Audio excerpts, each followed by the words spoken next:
Hello guys, I am back with a new video. मुझे पता है बहुत दिनों बाद हूँ, कुछ सोच रहा था, कुछ गहन दिमाग में चल रही थी चिकित्सा अपने आप ही। वो उस पर बात करेंगे अगली वीडियो में, क्योंकि उस वीडियो को थोड़ा हैवी आर्ट और विद गुड एडिटिंग स्किल्स के साथ वापस आना चाहूँगा।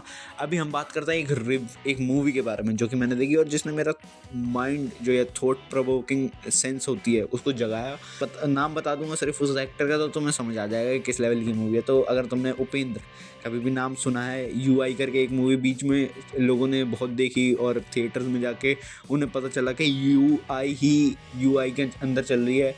और उस पूरी मूवी का फुल फॉर्म क्या था, यूआई का इंटेलिजेंस कुछ था आई गेस।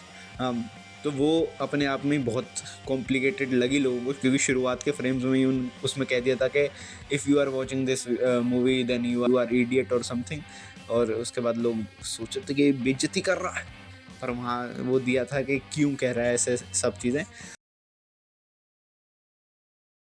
मूवी का नाम है 45। मतलब मैं क्यों गया था मूवी देखने, ये मेरे को सिर्फ इन चीज़ों के बारे में बता देना चाहिए। पहले राजवीर शेट्टी, राजकुमार करके एक एक्टर हैं, उनको मैंने बहुत देखा है, नाम मेरे को चाहे याद ना हो।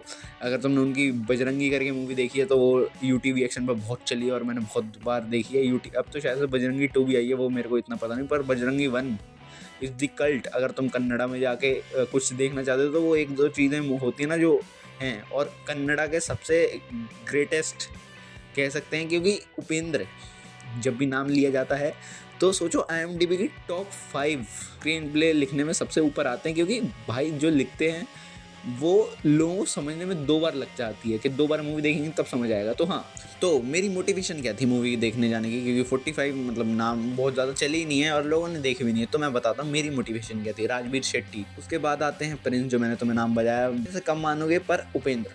मैं चाहता था कि मैं खुद भी कुछ विटनेस करूंगा जो उपेंद्र सर ने बनाया हो। और लोग इतना वो करते हैं कि अरे भाई बहुत तगड़ा, भाई इतना गलत लिख देता है, समझ ही नहीं। मैं बस इन तीनों के नाम देख के चला गया कि कुछ तो अलग बनाया ही होगा। नहीं तो तीनों वैसे एक्टर्स हैं जो ऐसे ही हर मूवी में नहीं दिखना चाहते हैं, मतलब अच्छा कंटेंट बनाना चाहते हैं, अच्छे सिनेमा प्रोवाइड कराना चाहते हैं। तो मूवी कुछ वैसा ही है। मूवी में बात होती है 45 दिन, 45 मूवी का नाम है। मूवी में वो 45 डेज सिग्निफाई कर रहा है। आफ्टर लाइफ के बाद जो 45 डेज में जो तुम्हारी आत्मा के साथ होता है वो सब इस मूवी में दिखाया गया है विद अ मेटाफोरिक मीनिंग। क्योंकि मूवी में हमें दिखाया जाता है कि हमारा जो एक्टर है वो एक दिन बाइक पे जा रहा होता है और जाते जाते जैसे ही रेड लाइट खुलती है तेजी में एक कुत्ते को उड़ा देता है और वो कुत्ता उड़ जाता है। और उसके बाद तुम्हें पता ही है क्या होता है। जैसे ही वो उस कुत्ते को मार के आगे भाग रहा होता है बाइक से, क्योंकि बहुत टाइम नहीं था ना भाई के पास, तो जैसे ही वो भगा रहा होता है अपनी बाइक, तो अगले ही कट पे एक ट्रक उसको हिट कर जाता है और हाँ, इंस्टेंट कर्मा मिलता है भाई को और भाई ऊपर पहुंच लेते हैं। उसके बाद हमें दिखाया जाता है कि वो कैसे ना कैसे बच गया और अब वो रिवर्स आ चुका है उस टाइम लाइन में, कि उसे पता है कि ऐसा कुछ होने वाला है। तो वो पीछे चला जाता है उस टाइम में और रोकने की कोशिश करता है चीज़ों को, पर वो उसके मुताबिक नहीं चलती हैं। वो इस बार भी उस कुत्ते को हिट कर देता है और फिर एक बंदा उसके पीछे पड़ता है और फिर उसके पीछे पड़ता है रैयप्पा करके कैरेक्टर, जो कि उपेंद्र सर ने निभाया। और मतलब मूवी में पोर्ट्रेयल समझ आ जाता है। अगर तुम थोड़ा ज़्यादा बारीकी से देखोगे तो मैं मूवी में ही अंदर पता चल जाएगा कि मूवी किस चीज़ के बारे में बात कर रही है, मूवी में क्या चल रहा है। बट अगर तुम सिर्फ मूवी को जैसे वो तुम्हें फ्लो कराना चाहती है उसके साथ फ्लो होते गए तो तुम्हें शायद से लेट पता चले, पर हाँ, जब एंड आएगा तो तुम्हें एकदम से लगेगा कि हाँ, कुछ तो देख रहा हूँ मैं और कुछ तो समझ वाली बात हो रही है। पूरी मूवी में वो तुम्हें चैप्टर्स के थ्रू लेके जाएंगे कि गरुड़ पुराण में कैसे लिखा हुआ है, कैसे आफ्टर लाइफ होती है एक इंसान की, 45 दिन कैसे वो अपने आप कर्मों से दूर भाग भाग के एक नया सोल और एक नई बॉडी में रीइंकारनेट होता है। वो पूरा लिखा है, वो पूरी साइकिल दिखाई है 45 दिनों की और बहुत अच्छे से एनिमेशन के थ्रू दिखाया है। मतलब जैसे ही एनिमेशन चालू होती है उसके बाद वो उस बंदे के साथ हो रही होती है, तो तुम्हें लगता होगा कि जिंदा बंदे के साथ क्यों हो रही, कर्मा हिट कर रहा है, उसको क्या हो रहा है वो पता नहीं। बट जब मूवी अपने प्रेजेंटेशन को लेके अच्छा होती जाती है और तुम्हें मूवी में ना बहुत इजीली समझ आ जाएगा कि मैं क्या कहना चाहता हूँ। बस मैं बोल इसलिए रहा हूँ क्योंकि इसको रिव्यू ही बनाते हैं, क्योंकि वो ज़रूरी होती है हर किसी इंसान के लिए कि वो जो 45 दिन की साइकिल है हर कोई फॉलो करता है, ऐसा दिखाया गया मूवी में।